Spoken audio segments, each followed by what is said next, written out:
Well, Olivia, it's all about staying informed and safe right here at the edge of your fingertips. Now, just a few months ago, Montgomery County Sheriff's Office started the new app for Android phones, and now they're unveiling the ones for the Apple smartphones.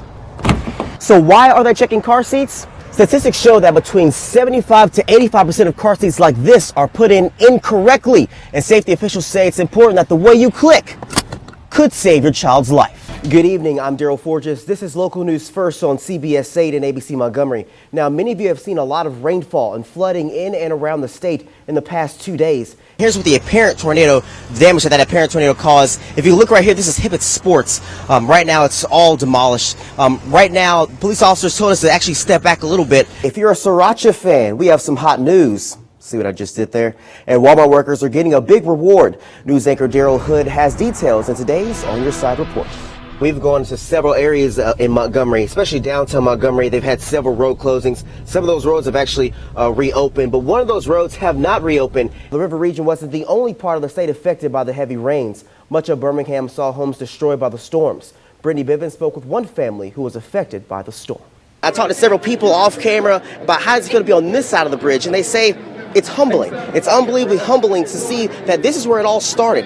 This is where the movement changed everything for them.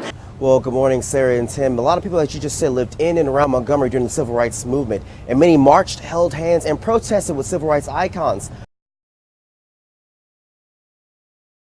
Who's the year's top sellers in iTunes? And as award season picks up steam, the Screen Actors Guild Award releases its nominations. New this morning, an Alabama senator says lawmakers are considering a raise for education employees with a performance-based model for teachers. It's been a busy year for the city of Montgomery and Mayor Todd Strange. The year kicked off with the Selma to Montgomery March reenactment, a re-election bid, and the 60th anniversary of the Montgomery bus boycott. I sat down with the mayor to reflect on 2015 as well as what's to come in 2016.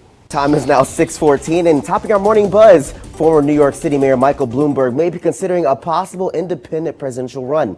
That's what a source told CNN on Saturday. The source says the 73-year-old is expected to make a decision sometime in March. Michael Brown. You took my son away from me. Eric Garner. And Walter Scott in South Carolina, who was shot in the back by an officer. These names have resonated across the country because of officer-involved shootings and killings. It's caused a big uproar across the country with protests and the start of the Black Lives Matter movement. Montgomery police say when it comes to training officers, especially on the use of force, it starts on day one. Snap to them. Is that clear? Sir, yes, sir. At the Montgomery Police Academy, and everyone doesn't make the cut to become an officer. We try to have classes around 30 people. It seems to be a good number to have. Our dropout rate is usually between 25 to 35%. Police officer trainees go through several tests to start the academy, including state-mandated physical agility testing, which consists of push-ups, sit-ups, a mile run, and an obstacle course. Pushing a car, then you have to run a short distance and climb a fence, run a short distance, climb through a window-shaped obstacle, run a short distance and go over a balance beam that's only a foot off the ground, and then drag a dummy a set determined amount of feet. Once the trainees pass the physical tests, they're in the classroom for several weeks learning about the law. Once they pass that, it's time to go back out and learn about the proper techniques when it comes to using firearms. Each recruit has to shoot 3 qualifications. We press them to get 3. If they get 2 out of 3, they're still good to go. If they get 1 out of 3, they have to go to remedial training. If trainees fail to make any of the requirements, they're cut from the course and cannot train or come back to the academy for at least 2 years by the Alabama Police Officer Standards and Training Commission. But the trainees are not only trained on how to use firearms, but also when.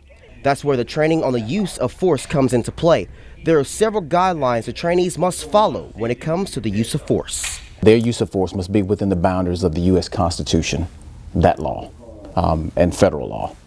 Next, they must be within the boundaries of any statutory or state law. They must also look at the limits of the applicable departmental policies, procedures, and the training they went through. And fourthly, it must be in compliance with all the equipment that we issue them around their belt. This part of the use of force training is only one of over 180 PowerPoint slides and several videos. Even though the officer trainees go through several tests over the use of force in the classroom, Montgomery police say it's important to do reality-based training. Here at the Police Academy, we have reality-based training as far as video simulation. We'll actually have, we'll put them on the range and we'll stress them out. Mental preparation is a big deal. After going over parts of the use of force process, I decided to do one of the reality-based trainings to get a better understanding of what officers have to go through. Randall Vancour is a third grader at Greenville Elementary School. He has cerebral palsy, but he doesn't let that get him down. Can I call you Mr. Randall? Yes, you can. Yes. All right, Mr. Randall. You are a good man, Mr. Darryl. It hasn't been too long since Randall had a big scare during lunch. He started choking on his food and couldn't breathe. It got stuck in my throat, and then I didn't know what to do. First thing that went through my head was to try to, sit him up as much as I could and pat him on his back. Teachers tried to help but had no luck. That's when Greenville Principal Kent McNaughton rushed over to help. Did the Heimlich once. It was not effective because of his seatbelt. McNaughton then undid the seatbelt to get closer to the boy. And then I did the Heimlich 2 to 3 more times. I leaned back over Randall and I asked him if he could breathe. And he was breathing at that point fine. Randall thought the worst was going to happen. I just thought I was finna die or something. I thought I was finna die. But when Mr. McNaughton showed up, I'm glad he saved my life because he's my very best buddy. He's the only buddy I ever had. Really? Because he's a great man. I mean, he's old, but he's great. McNaughton notified his mother about the situation. She only had 2 words to say. Thank you. Since the incident, McNaughton and Randall have gotten even closer. Yeah, because I love my principal. In Greenville, Darryl Forges, Alabama News Network. My family's hurt. I'm hurt. Words can't describe how I feel right now. This family is mourning the loss of 18-year-old Jerome Watkins. It hurts me down to my soul to know that I would never be able to hold him, to look at him, to tell him his wrong and his right. Greenville police arrested 24-year-old Terrence Marsh for allegedly shooting Watkins. Police say Watkins was shot from a vehicle in broad daylight on Field Street and ran to the front porch of a home on Oglesby Street, where he later died. We're just not going to put up with this kind of activity. It's a tragedy. I don't know how I'm going to get through this, but the help of the Lord. The family says Watkins was a good son, brother, and student. He was also very athletic. Quarterback on the Green football team. He was number 3. Had an awesome career. While Watkins' family is dealing with their loss, they also want other families and young people to know that gun violence is not the answer to solving problems. I'm telling every child out there that feel like they have to pick up a gun behind beef, drama, or anything, just let it go. Go talk to somebody. Because I can't get my brother back. I can't get him back at all. Tanner Adams is graduating from kindergarten in Wetumpka, but little does he know there's a special gift in store for him. His dad, Tech Sergeant Brian Adams, is home from a tour in the Middle East. This isn't my first deployment. It was probably my hardest. First time I've deployed having a child. Tanner Adams' only wish was for his father to come for his kindergarten graduation. He's missed his daddy, cries for his daddy, so it's gonna be really interesting to see how he's gonna react. For Tech Sergeant Adams, just the thought of seeing his son fills him with emotion. Take your time. It's emotional. Take your time. He missed a lot of... I missed his whole first year of school. Growing up, I played baseball. Had to miss his first season of baseball. It's been tough. But that's all about to change. Tech Sergeant Adams hid in a dressing room backstage, listening to the graduation. Tanner was the final name called in the ceremony, all for this moment.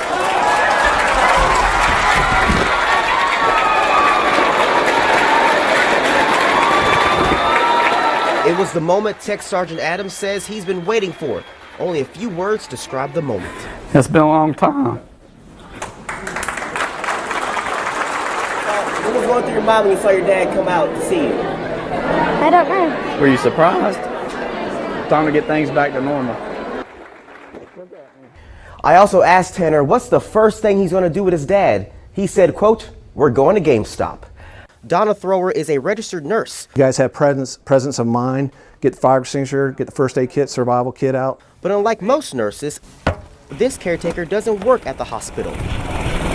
She works in this helicopter for Life Flight 3 in Greenville. So, well, we are sometimes the first responders, or we're called to accident scenes, which could be on the interstate or any highway. Life Flight deals with life-threatening injuries, especially heart attack and stroke patients. When the flight crew gets a call, time is of the essence. All right, guys, ready to start? After you have any type of injury is your most important hour. They call it the golden hour, that you have to get to the facility that can help you the quickest. So we decided to take a closer look to see exactly how the crew responds when there's an emergency. This is about to be good. I'm gonna make some noise. All right. Here we go. Now there are several requirements nurses and paramedics have to go through in order to be a part of Life Flight. You have to be an RN for at least 3 years. The RNs also have to be the paramedics or EMTs also. And then your paramedics have to be a medic for at least 3 years. Paramedics and nurses also have to have cardiac life support certification, pediatric, and even trauma nursing certifications, just to name a few. Besides saving time, this crew says there are other advantages to having the helicopter, especially if something happens in a small town. With the helicopter, we can bypass a smaller facility, a smaller hospital that may not have a cardiologist or may not have a neurosurgeon. We can bypass them and fly right on over into the hospital that does. For them, it's all about saving a life, one man, woman, and child at a time. In Greenville, Darryl Forges, Alabama News Network. Well, good morning, Sarah and Tim. A lot of people, as you just said, lived in and around Montgomery during the Civil Rights Movement, and many marched, held hands, and protested with civil rights icons. But one woman made her mark in a different way, a way that caught the attention of Dr. Martin Luther King Jr. The sounds of the organ. It's the sounds of a Sunday morning church service. At Dexter King Memorial Baptist Church, organist Althea Thomas has used her gift to help with praise and worship for 60 years. My dad and mother were musicians, and that was part of eating. You eat breakfast, you play the piano. You go to bed on time, you play the piano. All of that stuff just sort of went in together. Thomas grew up in Montgomery, Alabama, and later received a degree in musical education from Alabama State. She became a teacher and developed a passion for the arts. That passion caught the attention of a pastor from Atlanta, Georgia, who became the preacher of Dexter Avenue Baptist Church by the name of Martin Luther King Jr. He said, "You've been enthusiastically recommended. We need an organist." And he paid me a compliment. He said, "I want to apologize for asking you to serve under somebody who has had less training than you've had. But we have a choir director and we want to keep him. But we need an organist." Thomas accepted the offer and was hired by Dr. King. What was his favorite song? Was there like a song that he played, that you played, that he just loved the most? His favorite song, I think, was "Precious Lord, Take My Hand." That hymn, it's a very quiet, very sweet hymn. Thomas saw a lot during the Civil Rights Movement, including segregation and the start of the Montgomery bus boycott. But during the struggles of strife, she turned to music as a source of healing. Sometimes people do listen to what I play. And I said, wow. A lot of times people will tell me after service, "Oh, I enjoyed that." Thomas is now 82, and she's still sharp as ever. Through her years playing during the good times and the bad, she says she will always remember Dr. King and his words of inspiration. He said, "We have to remember that we are fighting against significantly strong things in hidden places. But we must remember that God is God, and that everything that he does is strong."